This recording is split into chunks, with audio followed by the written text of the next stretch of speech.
Hello, ladies, gentlemen, boys, girls, innies, outies, and let's not forget the in-betweeners. My name's Dan and welcome back to another PAP Reports.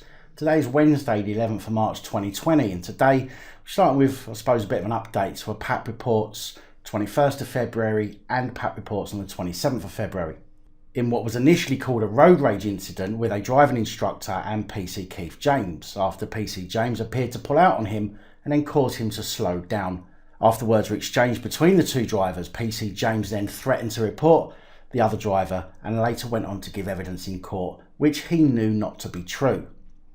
Now, there is no indication that PC Keith James is being done for perjury or giving false evidence in court. However, his misconduct hearing was reported on in PAP Reports on the 27th of February, where PC James from Avon and Somerset Police was dismissed after allegations of gross misconduct were proven against him for breaches of professional behaviour relating to honesty and integrity, duties and responsibilities, and discreditable conduct.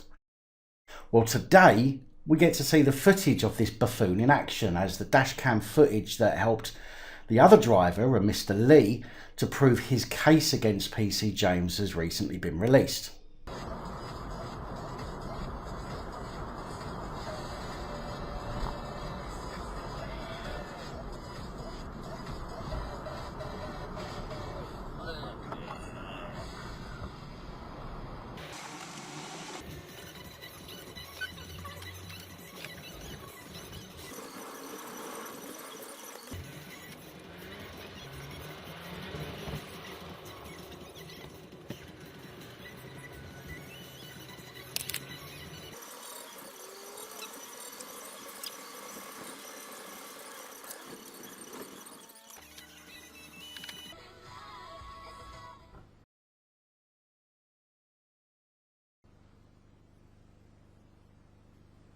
Police officer. Okay? Yeah, what's your number? Wind the window down. No, what's your number? What's your number? Hang on a second, I want to write that down. I've got you on camera pulling out on me, not building up to speed, causing me to slow down, swerve and stop. I'll tell you what the offences you're committing. What's your, sorry? Treble five. Sorry? Treble five. You've been speeding, overtaking where you shouldn't be, and you're displaying L plates when you're not a learner driver. Okay, you've committed 3 offences. What's that? 3 offences. What is that? I don't know. You should know. You're a police officer. Yeah, because you caused road rage. You know you shouldn't have those on. I'm legally allowed to have those on. I'm taking your registration. You take it. I'm on my way to work now. And You I'm take it. You go to Froome. Are you going to Froome? Right, good. I'll report you because I got your dash cam for being a terrible driver. And also cutting me up on the roundabout, overlapping my lane. And you did the hand signal. You did the hand gesture. Now, the driver of the other car was a Mr. Lee, and he was acquitted after the court saw that evidence. So remember, folks, always film the police. It's your best source of protection. There's something a little different now, not the kind of profession I would think I would be speaking about, but important nonetheless, as this is someone we put our trust in and we don't expect them to be tugging themselves off at work before putting their grubby hands on us. 70-year-old Professor Peter Davies, a tuberculosis expert at the Liverpool Heart and Chest hospital, faces being struck off after using his work computer at the hospital to watch hardcore porn. Not the kind of hardcore porn you get on the pay-per-view German channels either. Oh no. This doctor was caught out watching bestiality, which included Lassie and Shergar. A chief finance officer came across the inappropriate browsing activity in December 2018, and it was linked to Professor Davies' computer, so he was suspended before being dismissed for gross misconduct. He said that he had looked at the images out of curiosity, but admitted he had a problem. He received a police caution and was reported to the General Medical Council. Professor Davies said that he had been addicted to pornography since he was 18 when he bought magazines as a youngster and had been getting counselling at a sex addiction clinic. He told the Medical Practitioners Tribunal Service, "In a way, throughout my adult life, since teenage years, I've had a problem with it. I used to buy magazines, but it wasn't until the internet came into being where there was a possibility of more access. As a result, I would have been accessing porn at home, and in 2010 I made a confession to my wife. I'm amazed the NHS Trust had no means of finding out earlier in a sense, and I'm grateful to the person who did. In fact, my wife has been magnificent through all of this. It gets easier the more people you talk to, but the most difficult person to tell was my wife, because I've been deceiving her for some years. She was wonderful. He said it has to do with a hormone in the brain, which is an explanation to me as how it was over some years I could be so stupid as to look at pornography on a work computer. I've got an Oxford degree. I'm a doctor, and I would do something like this. But there is an explanation, an understanding of the addiction, which is an inherent compulsion to look at pornography and ever increasingly dangerous images. I think I realised it isn't something that can be cured but can be avoided by support. I haven't watched pornography since my police caution. Well, getting caught by the police looking at bestiality is enough to give anybody a soft on, innit?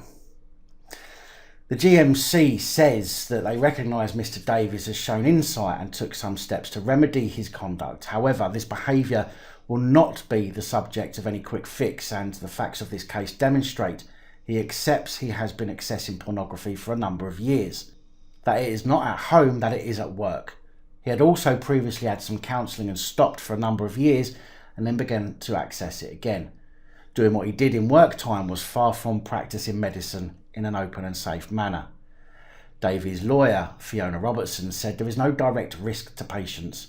He has not had patient contact since retirement, and he made admissions to police and GMC investigators. His actions do fall below the standard the public expect of medical staff, and on this basis he doesn't seek to contest that his current fitness to practice medicine is impaired.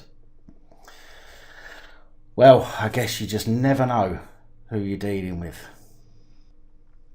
55-year-old Brian Jones from Newtown died at a property in Newtown Town Centre on February the 16th, 2019 from what an inquest has ruled to be an alcohol-related death.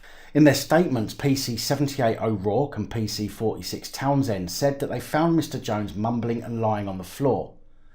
PC O'Rourke said that he had no concern with the position Mr Jones was laying in and called a police sergeant for advice. They left Mr Jones in the care of people inside the property while they waited for an ambulance to arrive.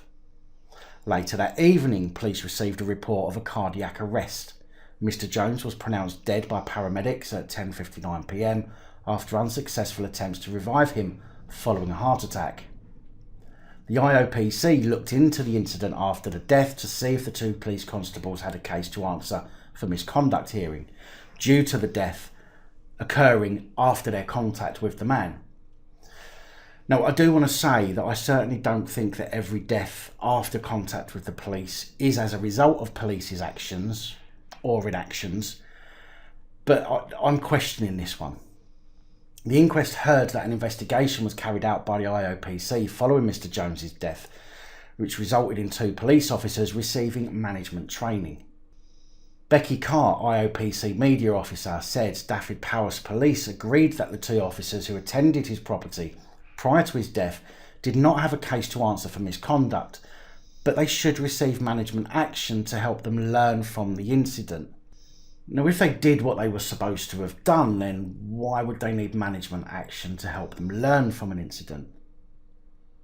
You learn from your mistakes. They said, we found that while the officers took some action, they could have been more proactive in ensuring medical assistance was on its way. So they did fail to do what they were meant to do. Now, I'm pretty sure that although a different scenario, if I saw someone who needed medical attention and I stood idly by when my actions could have saved their lives, I certainly wouldn't be offered a training course. It is, however, acknowledged that even if the incident was handled differently by officers, sadly there is no guarantee that the outcome would have been different for Mr Jones. Our thoughts continue to be with his family and friends at this time. And that is such a cop-out, excuse the pun. To suggest that the outcome might not have been any different also suggests that it might have been different. Police love to waste time on incidents that require literally zero police intervention. But when it comes to a man who clearly needed medical attention, they slip off, leave the guy without knowing if medical treatment has arrived and if the guy is okay. Now, it seems to me that inactions are pretty excusable these days, more so than the actions of police. Actually, no. Their actions and inactions seem to be pretty excusable these days. I just find it hard to understand why training is needed if the two police constables did all they could, and if they didn't do what they could, then surely that's neglect. Maybe I'm wrong on this one, but I thought it should be brought up. Anyway, let me know what you think, even if you think I'm wrong, because this one has me a little stumped. A woman from Lincolnshire was jailed on Wednesday for 5 years. 7 years after police dropped their investigation and ignored reports that she was having sex with her teenage stepson. The woman, who cannot be named for legal reasons, began having sex with the boy when she was in her early 30s, and he was just turning 16. Some of you might wonder the big deal, as he was 16, but legislation apparently, and I've not had time to confirm this yet, but apparently legislation says that although the age of consent is 16, when it applies to the stepmother, the relevant age is 18. Lincoln Crown Court heard the boy's father became suspicious when he found his partner and son naked in bed together a month after his 16th birthday. I'd be more than fucking suspicious. When confronted by her partner, the woman, who was living with the boy at an address near Lincoln, replied, "It's just a bit of fun, he's 16. The boy's father remained suspicious and hid a dictaphone in the house which recorded further sexual activity, the court was told. Police began an investigation in 2013 after the abuse was reported by the boy's father, but his stepmother made no comment during questioning. Laura Pittman, prosecuting, told the court oddly it was not taken further by the police despite the legislation, which said although the age of consent is 16, when it applies to stepmothers, the relevant age is 18. The woman continued in a relationship with both the boy and his father once the first police involvement had ended. The boy finally came forward and was interviewed by police when he was aged 20. He went on to tell the police that his stepmother began flirting with him when he was just 15, and full sexual activity began around his 16th birthday. At the time, his father was in a relationship with his stepmother but living elsewhere. It began with his stepmother flirting with him and escalated to oral and full sexual intercourse in a caravan. Classy. The woman, who had no previous convictions, was examined by a psychiatrist who identified several issues in her past. Now 38, the woman pleaded guilty to 3 charges of sexual activity with a family member. The charges included 1 offence of oral sex, 1 offence of full sexual intercourse in a caravan, and 20 specimen counts of full sexual intercourse. Passing sentence, Judge Julie Warburton told the woman it was an appalling catalogue of events. You were, to all intents and purposes, his de facto mother. The judge also remarked that the first police investigation appeared to have not proceeded following confusion over the legislation applying to step-parents. If you have confusion over the legislation, don't just run with what you think. Find out. Over 52,500 criminal investigations were closed in the last 3 years in Norfolk and Waveney after police were unable to find the suspects. Almost a quarter of all reports made to police end with the case being closed because no suspect could be identified. Now, this is something we already know, but when police do decide to take a case on to investigate, you certainly don't expect them to close the case just 3 hours into the investigation without a result. However, in the early hours of December 13th last year, Scott Buck and his partner heard a loud bang outside their home in Dereham. They looked outside to find someone smashing the windows of his Vauxhall Astra before running off. Police visited his home and took a statement at around 1 a.m, but 3 hours later, he received an email from Norfolk Police stating they were closing the investigation.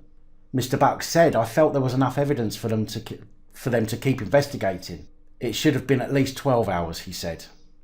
In 2017, 26% of all reports made to Norfolk Police were closed without any suspects, reaching 18,954 cases.